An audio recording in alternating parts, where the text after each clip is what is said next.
ಎಲ್ಲರಿಗೂ ನಮಸ್ಕಾರ.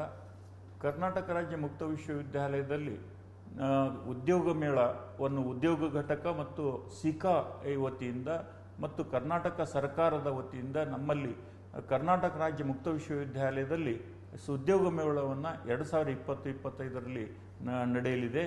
ಅದು 30ನೇ ಆಗಸ್ಟ್ 9:30ರಿಂದ 4:30ವರೆಗೆ ಇರ್ತದೆ. ಅದನ್ನು ತಾವೆಲ್ಲ ತಮ್ಮ ರೆಸ್ಯೂಮನ್ನು, ಬಯೋಡಾಟಾಗಳನ್ನು, ಅದರ ಜೊತೆಗೆ ತಮ್ಮ ಅರ್ಹತೆ ಪತ್ರಗಳನ್ನು, ಡಿಗ್ರಿ ಪತ್ರಗಳನ್ನು ತಗೊಂಡು ಬಂದು ನಮ್ಮ ವಿಶ್ವವಿದ್ಯಾಲಯದಲ್ಲಿ ಉದ್ಯೋಗ ಮೇಳದಲ್ಲಿ ಭಾಗವಹಿಸಲು ತಮಗೆ ನನ್ನ ಕಳಕಳಿಯ ವಿನಂತಿ. ಯಾಕಂದರೆ ಇಲ್ಲಿ 80ಕ್ಕೂ ಹೆಚ್ಚು ಕಂಪನಿಗಳನ್ನು ಇಲ್ಲಿ ಬಂದು ತಮ್ಮ ವಿದ್ಯಾರ್ಹತೆ ಅನುಗುಣವಾಗಿ ತಮಗೆ ಅನುಕೂಲವಾಗುವಂತೆ ಜಾಬ್ಗಳನ್ನು ಕೊಡ್ತಾರೆ. ಹೀಗಾಗಿ ತಾವೆಲ್ಲ ಒಂದೇ ಪ್ಲಾಟ್ಫಾರ್ಮ್ನಲ್ಲಿ, ಒಂದೇ ನಮ್ಮ ಸೂರಿನ ಅಡಿಯಲ್ಲಿ ನಮ್ಮ ವಿಶ್ವವಿದ್ಯಾಲಯದಲ್ಲಿ ನಿಮಗೆ 80 ಕಂಪನಿಗಳನ್ನು ಭೇಟಿ ಆಗಲಿಕ್ಕೆ ಅನುಕೂಲ ಆಗ್ತದೆ. ಹೀಗಾಗಿ ತಾವೆಲ್ಲರೂ 30 ಆಗಸ್ಟ್ 2025ರಂದು ಉದ್ಯೋಗ ಮೇಳಕ್ಕೆ ಭಾಗವಹಿಸಲು ನನ್ನ ವಿನಂತಿ.